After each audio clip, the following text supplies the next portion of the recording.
I had the privilege of interviewing J. Warner Wallace, who is an author and speaker, an apologist, who's done some great work. If you're familiar with his book, Cold Case Christianity, or God's Crime Scene, those are two of his best books, for me anyway.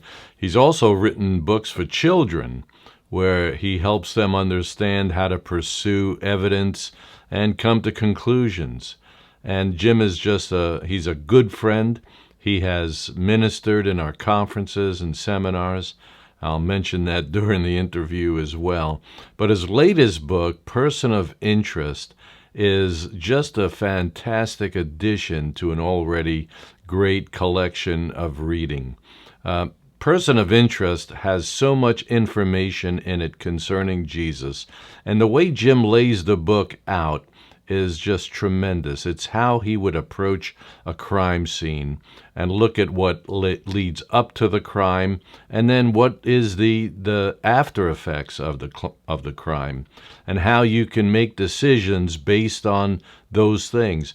And he uses that to show the coming of Jesus in what we call the beginning of the first century, and everything that happened from there. The prophetic words that were before Jesus came, and then the after effects. And let me tell you that the after effects are astounding. And Jim did a tremendous amount of research to present this book.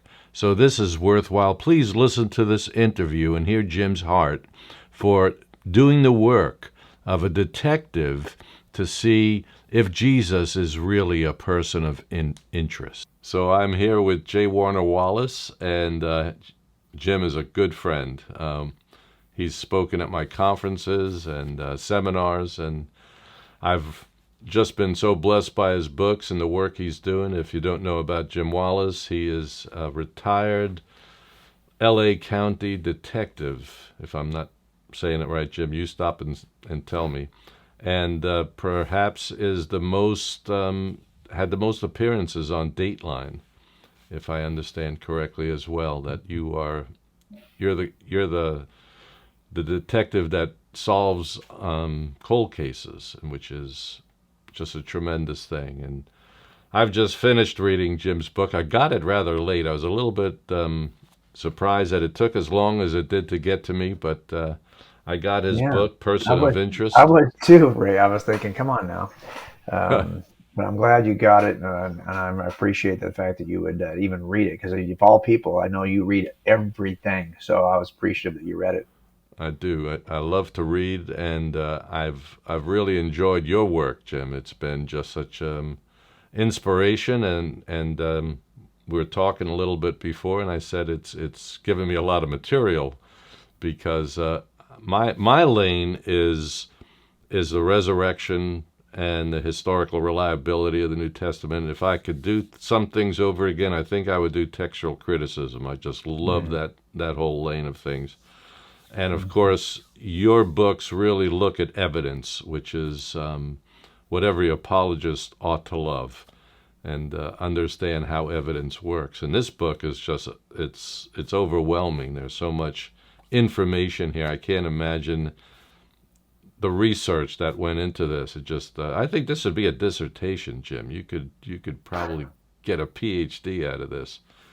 Well, Um, what's funny about that too, Ray, is I was talking to our mutual brother, Frank Turek, and I would send him along the way what my progress was, and he would say, "Well, why are you like you should talk to Zondervan about doing like 10 books." I'm like, okay, first of all, I'm lucky that Zondervan is even looking at me for one book. Okay, so I don't know that I want to try to go back and say, "Hey, can I do 10?" I just didn't think that was yeah, realistic. Number one, and number two, I know that you can get even deeper into all these issues. When I first examined this information that's in this book, I was about 35. And I went just deep enough to fact check it. And I never documented like sources for this stuff. I had my right. books and I bought books and books and books and books and I threw them on the shelf. And so even like years later, if I said, "Oh, where was that information about the mythology?" I had to like figure out which book I got it from, right? Right. Where did I find that information? This is really all at the infancy of the internet. So I wasn't really I didn't even own a computer back in those days. I had one in college, Yeah. the very first Mac, And then after that, I didn't know him when I was an early Hmm. officer in the first decade of being a police officer. So I would go to work early and search online at our work computer. And my sergeant said, as long as you don't do it on hours, you can spend as much time as you want looking online. And so Hmm. I tried to do some research, but because there wasn't a lot of stuff out there at that time, you really had to buy books and do it the old-fashioned way. Right. So my knowledge of all of these areas that are in this book, Person of Interest, was I always call it like a blogger's knowledge. Like if you're writing a blog article, Hmm. more than likely that's not going to be sourced, at least not as deeply. You're not going to have necessarily have footnotes. You might, but you might not. And that's really as far as I went back at that time. Hmm. So now when I was reconstructing what I went through, I knew that I needed to write it in book form, and people are Right. going to want the source information for that. Yeah. And so it became this 2 year project of trying to resource everything, and especially when I was trying to source things in the chapters on art, and I wanted to the impact that Jesus has had on art historically, and I wanted to be able to provide links that people could go to see the art. And I'll tell you something, even in the best museum websites and places where Hmm. you find images of this classic or ancient art, that stuff changes quickly. So by the Hmm. time I finished the book and got it to the editor, which is maybe about a month and a half, a lot of the links were now dead. So Oh it like boy. was constant, right? I want to provide as much. I think we are in a generation right now where if I provide you with end notes and those end notes have 60, 100 books or 100 links, Hmm. that you're more likely to hit the link because that's quick. Well, the Sure. problem with links is they dry up on you before you can even. Yeah. That's why we put in the end notes last accessed on that date, because Right. there's a good chance by the time you access it, it won't be there.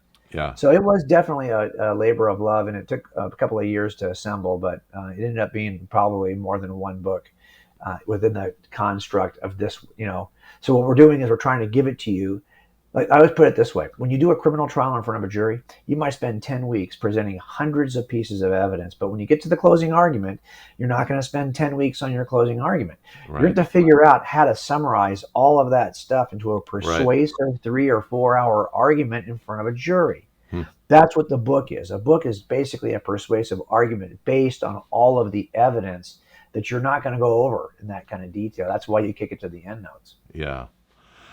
Yeah. I thought your premise was really unique. I thought it was original in the sense the way you approached it. I mean, I can't say how many books I have on apologetics and how many I've read. But normally people just lay out the argument, for either for the existence of God or the resurrection or the reliability of Scripture and so on. But this you took a cold case, one that was old, and you, from what I could read in the book, was that you weren't really excited to do it. No, I It was wasn't. some. Yeah. But I'll tell you one of the side notes is that I started getting so interested in that case that I kind of want to just speed up Yeah, I what I know. was Let's listening just to. go chapter to chapter and forget about the apologetic stuff. Let's just read the case. Yeah, Yeah. I think there's an aspect of that I'm learning from, right? And I'll tell you, I learned that process. So a lot of my other books, I will mention a case in each chapter, but it's a kind of a Right. different Yeah. case by case, to give you the skill set you're going to need from Right. that particular case to work through this particular chapter. Right. But I did kids books. I did just the opposite. I said, you Hmm. know what, we're going to create a story, and the kids are going to can't be a murder. Clearly, I don't want to have kids investigating murders. So, Right. so maybe it's a skateboard that's discovered in a shed. In one book, it's a shoebox that's discovered in the attic. In one book, it's a dog that Hmm. shows up on someone's porch. So we're saying, how would we solve this mystery? And then also investigate the existence of God or Jesus for kids 8 to 12. Right. And what I recognized was every chapter starts with you investigating this dog you found. And you're finding out little connectivity and details, and you're Hmm. learning the same skill set you do in the adult books, but it's not a murder, it's a dog. And Right. so kids love that approach. And I would get moms and dads who would write to me and say, "Yeah, my kids are like a page turner. I Hmm. couldn't they wanted to rush Wow. right through it, and I wanted to slow them down so we could actually think out some of these things because they Yeah. just wanted to read it all in one night." Well, Yeah. I thought I'm going to write a kids book for adults. We're going to take a case. And it's a case that about 70% is from one case, 30% is cobbled in from other cases, because I don't want to be too obvious about which case it is. And people who know the cases, like the DAs I work with, when they looked at it, they go, I know what case that is. I mean, yeah, that's a secret. It's between you and I. So Right. I've tried to disguise the case enough to where it's you could say it's based on a true case, but I've changed a few details and changed the names for sure. So even the name of my sergeant is close, but it's not the name of my real sergeant. It wasn't named that name. But I just try to change it enough to protect Sure. people and then walk them through this process, right? Where they get a chance to see what the case looks like. And it has the same effect, is that people are more interested, I think, sometimes in just seeing what happens to Tammy Hayes than they are necessarily in the case for Jesus. And I get that. But there's three things we're trying to do here. Tell the story of Tammy Hayes' case, teach you that skill set, right, from the Tammy Hayes case, Right. then turn the corner and apply that to the case for Jesus, and then also give you a little bit of my own personal testimony. Hmm. So those are the three things we're trying to do in the context of the one book. Well, yeah, I thought you did that very effectively. Both Joanne and I, we were listening to it together on a drive, and it was just very exciting to listen to. You know, Oh, I'm so glad. when I get a book, I do everything to it. I mean, I just don't thumb through. I read the table of contents, I read the back cover, I read the Yeah, people yeah, who have endorsed it. You know, I want to see the chapter headings. I did that when I was in seminary, and just I just started getting blown away. Like when we studied how which scientists were Christian, there might have been four or five, yes, right. that we looked at, and I can't tell you offhand how many you quoted or recognized, but it was more than four or five, Right, and right. I thought, my gosh, like it's every field of science, it's Yes. every, you know, um, just kind of mind blowing, and gave you Yeah. more stuff that is just plentiful, just so much. And your illustration of the fuse to the explosion and then the aftermath, I think that just clicked something in my brain about Jesus coming in the fullness of time. And of course, you went through that whole thing of the Greek language being, that was one that I think we learned early on, that the whole world was speaking Greek, or the known world, and then the Romans made roads where you could get the gospel out quickly all over the place, and then Well, how let me tell that. you, that's exactly what we're trying to do in this book, right? I Yeah. mean, I've got cold cases in which there's no crime scene because this Right. guy killed his wife, and then he claims that she ran off, and they take it as a missing person case, and then years go by. I honestly had a case where 30 years went by, Hmm. and no one cleared. She never came back, and our agency never got a single phone call Hmm. from a single family member of the woman had disappeared, because he had so utterly convinced them that she Right. was the kind of person who would walk away from her life, Hmm. that they thought, oh, well, I mean, they were hoping she was still alive. Of course, they didn't want to think she was dead, Right. but they never called. So it never even prompted a follow up investigation. And when I opened the case, here we are, we're 30 years after the fact. And there's never been a photograph taken of where she lived. Never, no body has ever been recovered. There's not a single piece of physical evidence in the crime scene. There is no Hmm. crime scene. Well, how do you make a case in front of a jury? Well, you just tell them on the day she vanished, if it was a murder, clearly an explosion of temper went off, anger, whatever it was. Yeah. And a bomb like that is preceded by a fuse that burns slowly to the Yeah. detonation point, and then there's shrapnel all over the blast radius afterwards. And that fuse and the fallout of the explosion Right. will demonstrate what happened in your empty crime scene. So I Right. said, if you don't trust the Gospels, if you don't trust anything in the New Testament, if in fact in some weird dystopian future all New Testaments have been utterly destroyed, well, then you've got an empty crime scene. How would Right. it know anything about Jesus? Well, it turns out the fuse and the fallout of history are cluttered with the fingerprints of Jesus. Yeah. And you can tell from the fuse and the fallout what happened in the first century.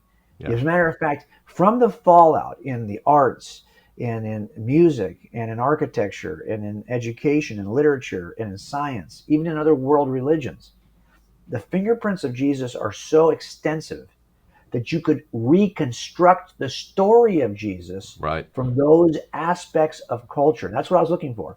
Not Hmm. just that we could say, well, Jesus had a big impact. There's a lot of books. I've got them sitting on my shelf back here. There's a lot of books out there that describe the impact of Jesus on history. Right. But none of them try to do an investigation in which you recover the details of Jesus' story from history. So, for Right. example, when you're talking about the scientists, great example of this, right? It turns out that Jesus inaugurated a worldview that acted as a catalyst for the natural sciences in a Yeah. way that no other worldview had ever done before.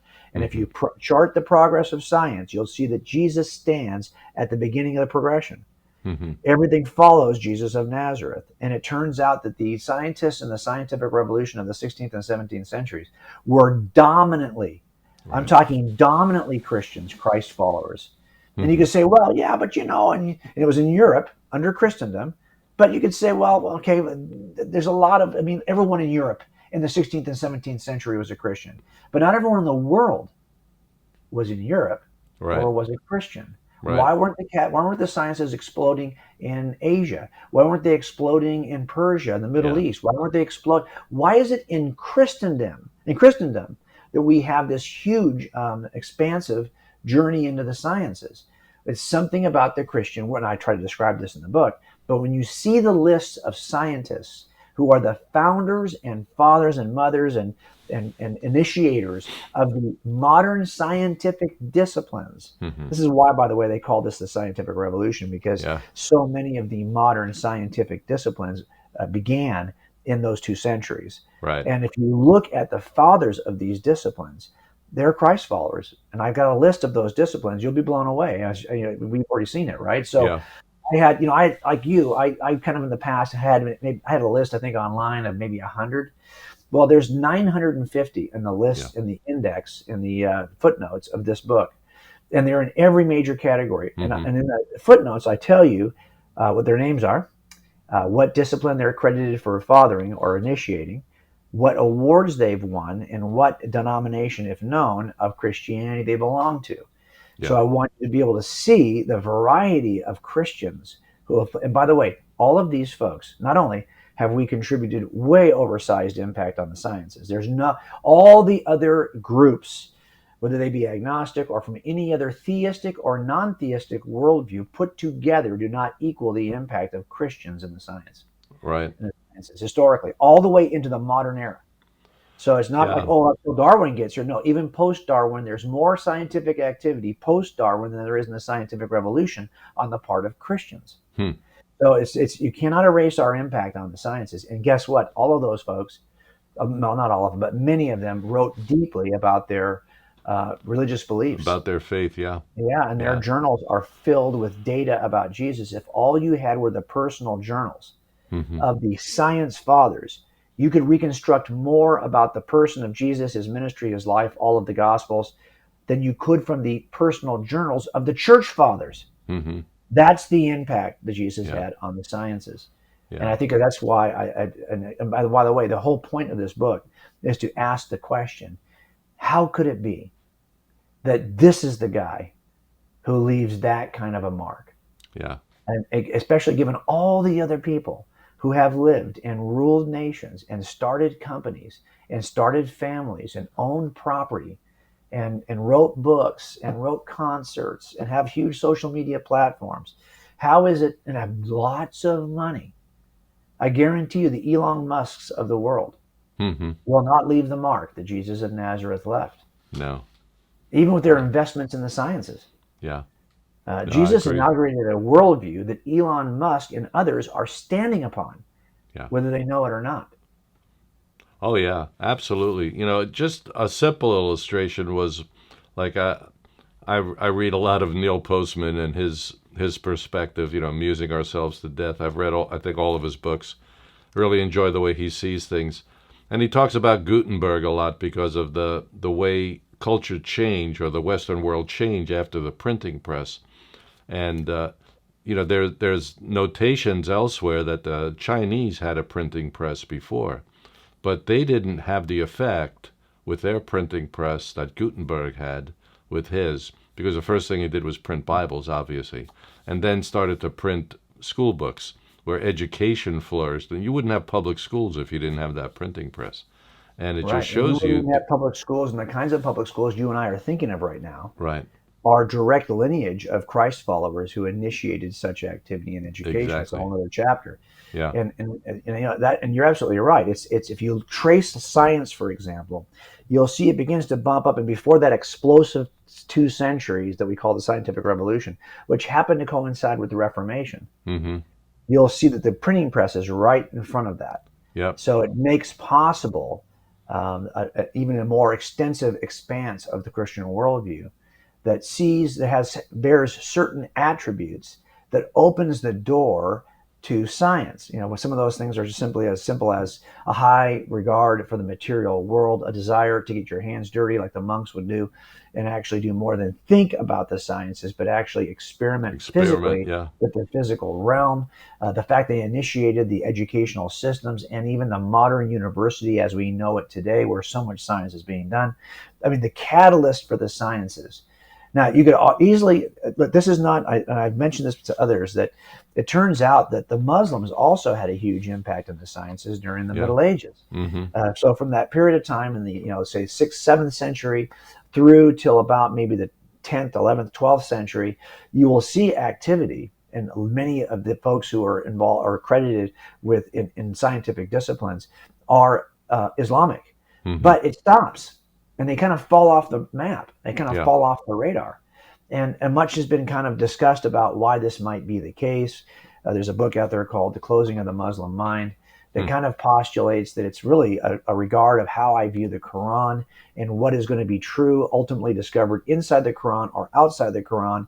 This regard of, and we kind of hold these two things in our hands as Christians, the special revelation of right, Scripture versus the natural revelation. You see it in David's Psalms, the heavens declare the glory of God, the skies right, proclaim the work of his hands. You see it in Romans 1, where no one has an excuse, because you can tell from creation that there is a creator. So this idea that we could worship God with both through special and natural revelation seems to have been closed down for Islamic movements in the 10th, 11th, 12th century. So right, that if you discovered anything in natural revelation, and if you think it might require us to rethink what we believe from the special revelation, well, then we're not going to consider it. This will always trump it. Well, then this kind of kills our desire to even worship God with our minds by right, studying natural revelation. So we exactly. have to make a decision, Ray, in this generation, and young people have to make a decision. Are we going to allow, especially as I see it now in our culture, the politics of the day? Are we making, some of us are now becoming more and more anti-science, Mm-hmm, really because we feel like politicians are leveraging science against us in some way. yeah, So we've kind of slapped a political identity on scientific endeavors. And if we don't accept that political identity, then we want to reject the sciences as well. And that's where I think we have to be careful not to step away from a field in culture that we have owned you're for right. years. We need to Yeah, continue to work hard in the sciences. yeah, I agree. Very, very much so. I think there's several things that contribute to it, but certainly today that idea of science solving everything, and if you just say, well, science says this, that kind of trumps it. And now we're seeing science kind of bite itself because people aren't following the science. They've politicized it. And Right. you mentioned You'll it. And ignore things. Yeah. yeah, And let's face it, we say this all the time. If you're the kind of, and I was that kind of person for a lot of years, that if scientists say it, I believe it. And if you want me to trust something, I'm going to have to see it scientifically, or scientists are the only ones right. well, if you think you only trust what scientists say, do you trust what scientists have historically said, the greatest scientific minds in the history of science? Do you trust what they said about Jesus? Hmm. Because they said a lot more than things about science. Right. They said a Yeah. lot about Jesus of Nazareth. That's a great point. Yeah. So Absolutely. it's time for us to kind of consider, hey, would we actually trust what they've said about Jesus for generations and generations? By the way, it's not as though they weren't aware. I mean, you got people in this generation who are involved in biology, involved in the sciences, and see their work as further demonstration of the Christian God. Yeah. So it's a Yeah. matter of how we interpret them. Like Frank and I always say the same thing. Scientists, science doesn't say anything, scientists do. Right. And often Ex- scientists bring their biases to the oh, science. And so the absolutely. facts themselves can be interpreted one of two ways, and they'll always interpret it in a way that favors their bias. And this can be true for us too, so we have to be careful. But Right. it's clear the science can be interpreted in a number of different ways. Yeah. Yeah. Well, I found the book, Jim, just so easy to read in the sense of it. It drew you in. You just see where you're going from it. And I've had an education in apologetics, so I know some of the background stuff. But I think for the average person, this is like a book that needs to be on their shelf that they can reference when they're talking to their skeptical friends or people, even their children, talk about the effects of Christianity on the world. And of course, Yeah. the one side of the political aisle wants to demonize Christians for their past and blame us for everything. But the truth of the matter is, when you talk about art and history and science, education, which is a really important one for me, I had known because I'd done some work on just a one word in the Bible called they were enlightened, and it was the church fathers who basically put their disciples through a course where they catechism basically, Right.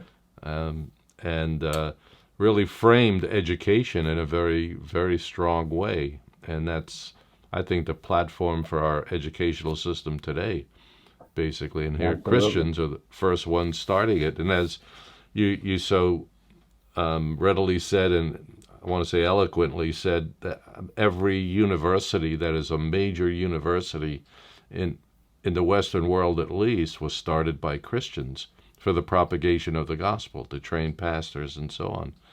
And Yeah, and that although they may ignore Christianity today or even be demeaning of Christianity today, that's not why they were originally established, and that certainly wasn't right, the worldview held by those who established these universities. That's why you'd be amazed at still doing a search of the top, and I suspected this was probably going to be the case.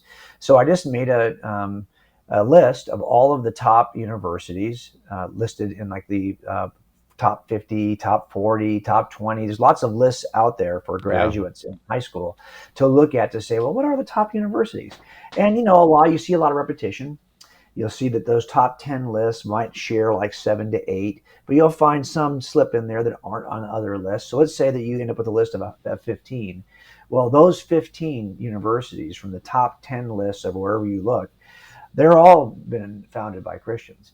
yeah, And if you go back to those campuses and look at the earliest buildings hmm, on those campuses, you will find images of Jesus of Nazareth. yeah, And you will find Bible verses, and you will find devotions. You'll find statements that are favorable of Christianity. A lot right, of these ancient universities that have been around a long time, the first classrooms that people met in were chapels. And so you can walk into those early classrooms, and there's still stained glass hmm, on the walls depicting the scenes from the Gospels. You can reconstruct the story of Jesus from just the buildings and the founding charters, the structures and the statements of the universities will tell you enough. And I've got a list in the book that shows you just how much you can reconstruct from those buildings. You'd have to destroy the physical campuses of the top hmm, 15 universities, or at least some portion of those campuses, in order to erase Jesus from the collective memory of humans. You yeah, have to destroy the history of science in every journal written by a major scientist. You'd have to destroy really the history, a significant portion of the history of literature. There are still today more books that have been written about Jesus of Nazareth than there are for any other historical figure. And this is both at the Library of Congress and in Google book searches. right, So you'd have to destroy a lot of literature, even the kind of iconic Christ figures that appear in fiction hmm, are very much an indication of the kind of impact that the life of Jesus had, even on people who are writing fiction. Even the screenplays, the most viewed movie in the history of movies is still the Jesus film. It's yeah, been translated into more languages and seen by more eyeballs than any other movie in the history of movies. yeah, You're going to have a hard time erasing Jesus from culture unless you're willing to dismantle everything. And it's not just the culture of the West. That's always a misnomer. But because we're in an age right now where this conversation that you and I are having is available to every English speaker or somebody who's got subtitles Right. everywhere on the planet. We are now exporting ideas and have been exporting ideas forever. And this is why Jesus has an impact that's global. For example, in the arts, I've got an A to Z list of artwork Right. done about Jesus of Nazareth, the countries from A to Z.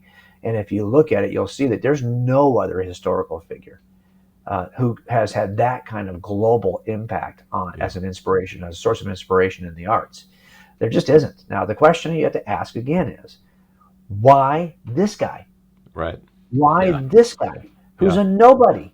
Yeah. This dude's just, you know how many ancient Jewish sages there were Mm. up to and around the first century? Why this guy? Yeah. You know how many people were living in the first century of noble stature, of historically worthy? You can make a list. Just Yeah. Google it. Top historical figures in the first century. Take a look at that list. Yeah. These guys were rulers of nations, poets, wise philosophers. Hmm. None of them had a dent on history like Yeah. Jesus of Nazareth. Yeah. You can look at all the deities, all the religious leaders in the history of the world. I got a list of those in the last chapter.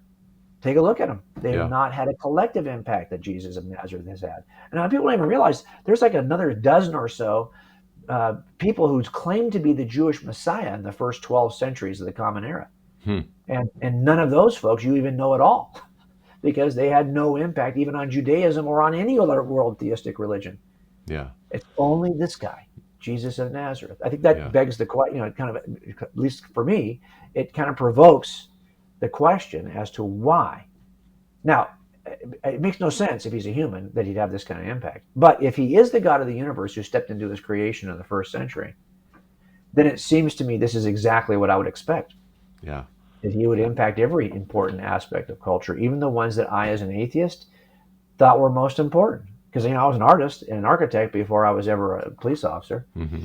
And so for me, it would have been art, literature, music, education, and science. Those are the five things that I held in the highest esteem. Hmm. And those things all are utterly dependent on Christ and his followers. So you can deny it, but the reality of it is no one had this kind of impact. Yeah. I thought the one thing that just kind of hit us in the face was the calendar. BC and AD. The whole calendar, the whole world changed on his Yeah, coming, on his appearing, on his yeah, resurrection. The explosion that happened in Jerusalem with the apostles going throughout the world, it changed everything. It was a slow burn up, but once it caught on, it just changed everything. And yeah.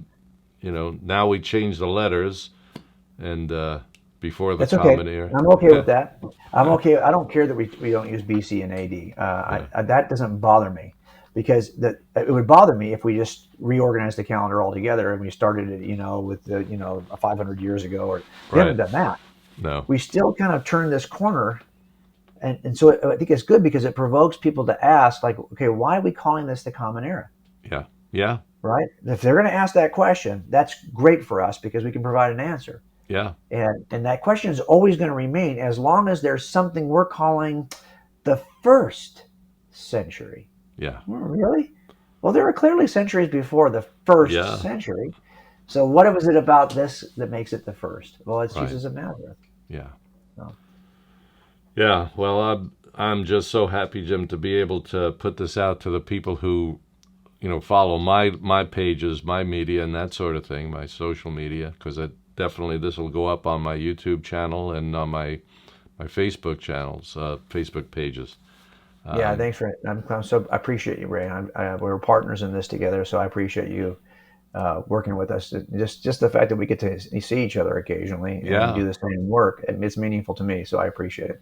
Yeah. Well, it's a pleasure. I really, I love what you do. I love how you do it, and look forward to when we could get together face to face again. Well, And we will. We will. It's going to probably be with something to do with Frank Turek. That's my guess. It will have something to do with Frank Turek. So, yeah, yeah.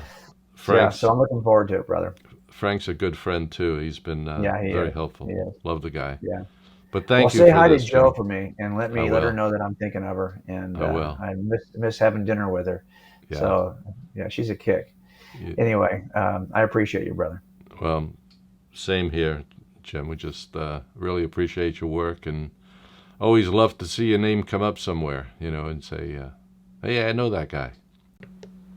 So that's the interview with Jim Wallace. And, we could have discussed all of his books, but the person of interest, Why Jesus Still Matters in a World That Rejects the Bible, is really, I think, going to be a bestseller if it's not already a bestseller. And it's something that you should have on your bookshelf just to refer to when people try to discredit the coming of Jesus or the history of Christianity.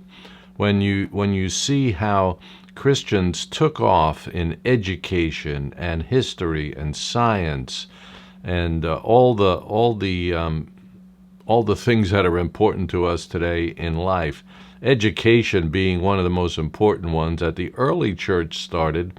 And, you'll see that every one of the early universities were dedicated to Jesus. And as Jim mentioned, you can find inscriptions on their buildings that laud Jesus Christ as Savior and Lord. One other book I should mention is one that really helped Joanne and me understand some things about the generation that we're dealing with today, and that is So That the Next Generation Will Know. It's co-authored with Sean McDowell, and it's a tremendous book as well. Jim has written some great stuff, and there's such good literature out there that has depth and breadth, and it is just such edifying works. And I can't thank Jim enough for giving me this time, and I really treasure our friendship and fellowship, the things that we have shared together, but most of all the input that he's had on the people that really are close to me and come to my seminars. If you want to buy any of Jim's books, I put links in the description down below, and you can see them there. And I would ask that you would just like this channel or subscribe to this channel and ring the bell. You'll be notified whenever we upload a new video. Thanks for watching.